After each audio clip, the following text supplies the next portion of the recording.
Hey guys, Marcin here, bringing you another Dragon Ball Z Dokkan Battle video. And so today, as you can see from the title and the thumbnail, we are going to talk a little bit about the STR Super Saiyan 3 Golden Ape Goku and the Super Baby 2 Giant Ape, whose EZA details were revealed this morning. I've done the full breakdown video going over their EZA details and my thoughts on them already, so if you have not seen that, do go check it out. I'm not going to go through their actual unit details in this video as I've already done that in the previous one, but we are going to talk about the current situation facing these units that I did mention in the video earlier, because we talked about the details of these guys and what they do. But then, of course, the biggest takeaway from the fact that these guys getting an EZA is, unless Dokkan makes a very specific change, it doesn't really even matter how good or bad these two EZAs are, because you can't use them in most of the end game content, right? So, like for example, we'll show here, you can see Baby's leader skill, int type, attack 35% per int key sphere obtained. So this is what we refer to in general as the community as the nuke lead, like nuking leader skill.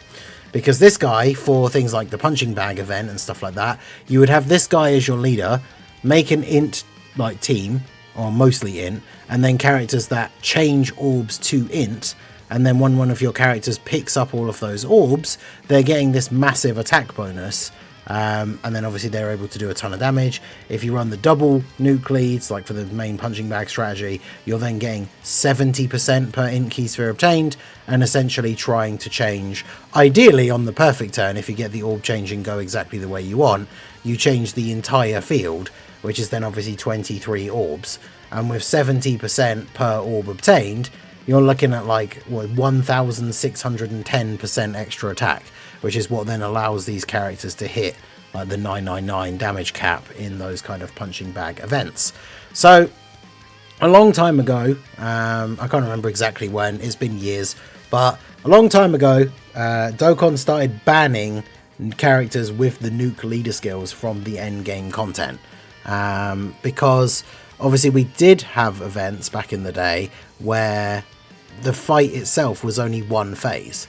Now, I don't think nuke leaders even existed at the time, but back when I started playing the game, not long after the first anniversary, almost every Dokkan event that you needed to get medals, at least leading up to the 1 year for all these original characters like Tech Cell was a big one, were one phase. So if you went in with a nuking team, you used items, because obviously back in the day events didn't really restrict the number of items you could bring either, so you could bring all of the Poir or Oolong orb changing items, and then yeah, you just change the whole field of orbs, nuke the boss, one shot, dead, you win, and that's the event done. So obviously when they started moving into more difficult content, they didn't want people, I guess, to be able to just jump straight in and then use this nuking team and get the instant KO and then get the win. However, the game has changed significantly since then, and honestly I don't think like nuke leads are really even viable anymore, because the end game content that we have, like most of the events that these characters are banned from, we've reached this sort of level with power creep now where these bosses are hitting so hard that a nuke leader skill isn't going to cut it, right? Like, think about the kind of damage your units are taking in slot 1 sometimes when they're being run under like a 200% leader, and then imagine that they're not being run with any percentage lead at all, because the leader skill is just giving them a buff to their attack per orb obtained. Like, they're just going to get absolutely well and truly destroyed. So one of the things I wanted to bring up, so I seriously made this post, I've retweeted it, I recommend other people to do the same.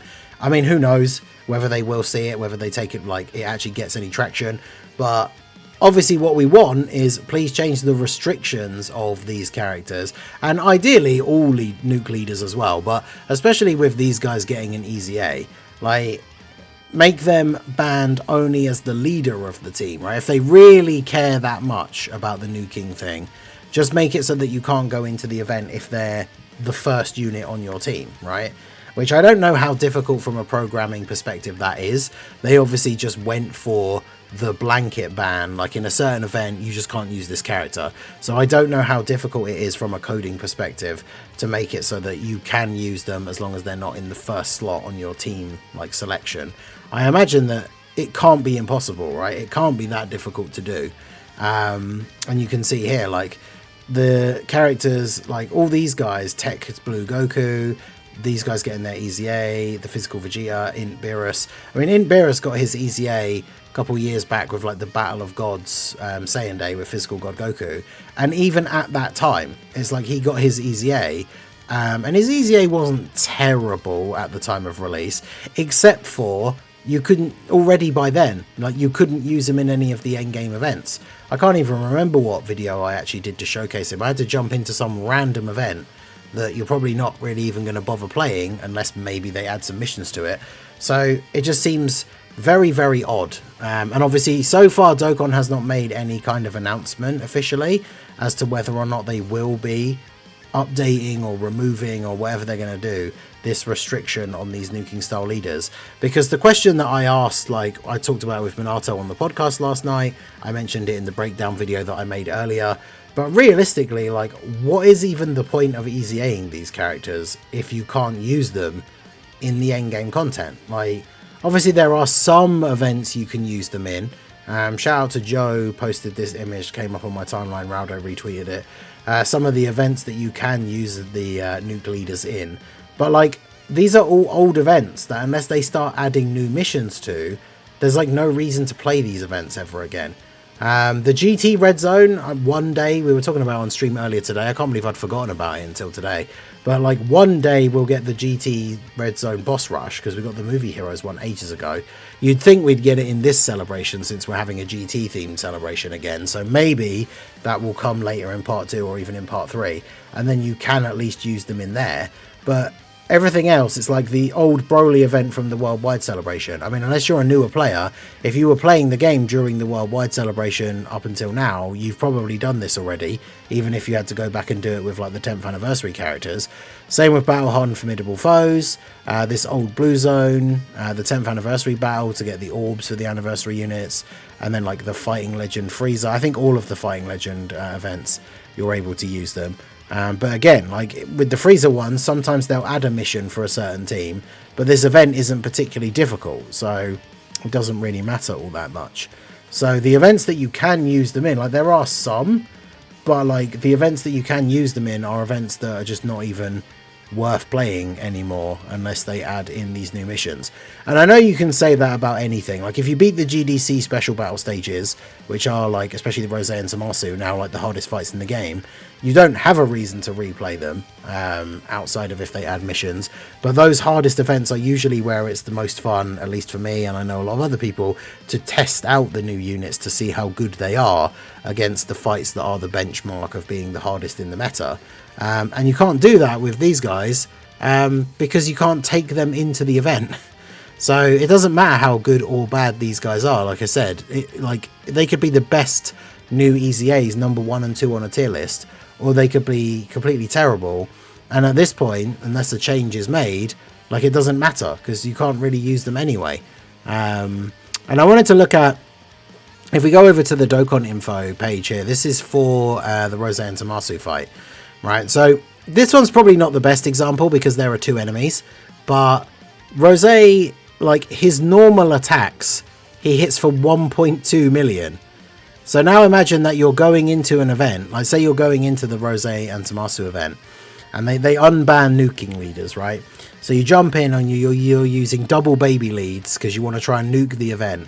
The only thing you could really do is reset multiple times until you potentially get the lucky example where there's no attacks in slot 1.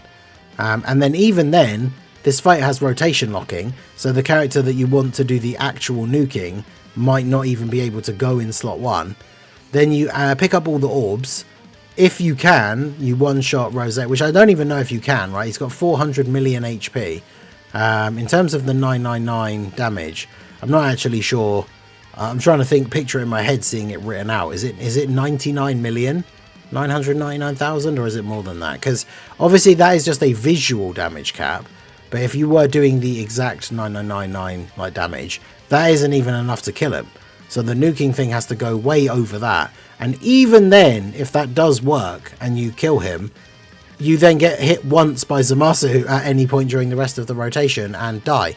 Because again, like he hits for 1.6 and you don't have any defense or anything from your leader skill.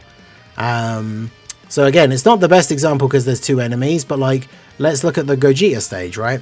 Gogeta's normals even on turn 1 do 900k. And he has 850 million HP. And bear in mind, in the hardest events in the game now as well, most of them either restrict you to no items, some of them, or you're only able to use 1 item.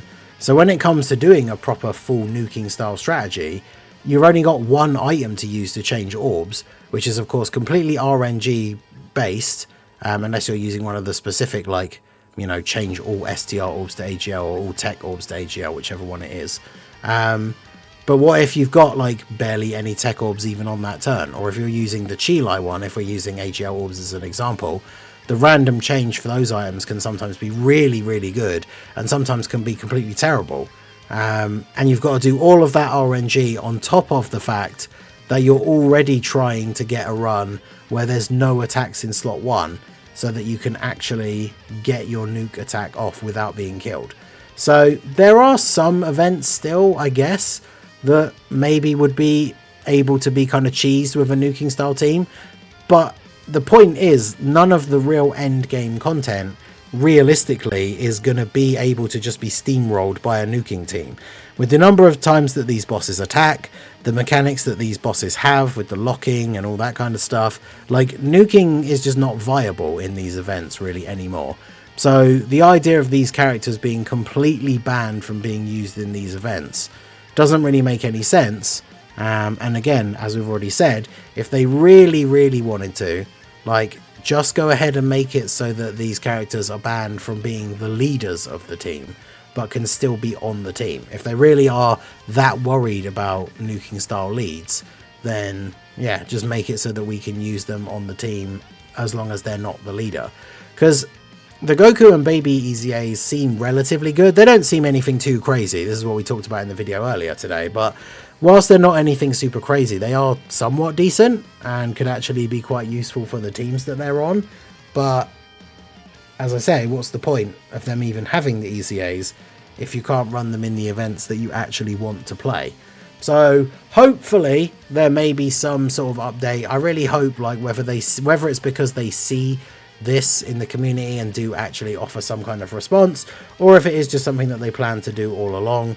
But it certainly is something that I would love to see. Like, imagine the data download happens where we get all these stuff in game, like in the in-game files for all of these EZAs, and then there is a news announcement that says, like, the restriction on certain events has been adjusted, or however they would word it, right, so that these guys are free and able to be used. So let me know what you guys think down below in the comment section. Do you actually think there is any event that you can think of in terms of end game, like real challenging events that maybe newer players or people with not as crazy boxes that are struggling to beat them as it is now? Like, are there any events that you'd just be able to cheese them with nuke teams? Like, I feel like there really isn't anymore. But let me know what you guys think down below in the comment section. Feel free to repost any of these posts that you see people making, tagging the Dokkan accounts, to hopefully draw some attention to this. And maybe they will indeed set them free and we'll be able to use them. But I guess we just have to wait and see what happens. So that is going to be it for the video, guys. This has been the Masked Ningen. Smash that like button, subscribe to the channel if you are new. Check out the links down below, and I will see you all again soon. Have a good one.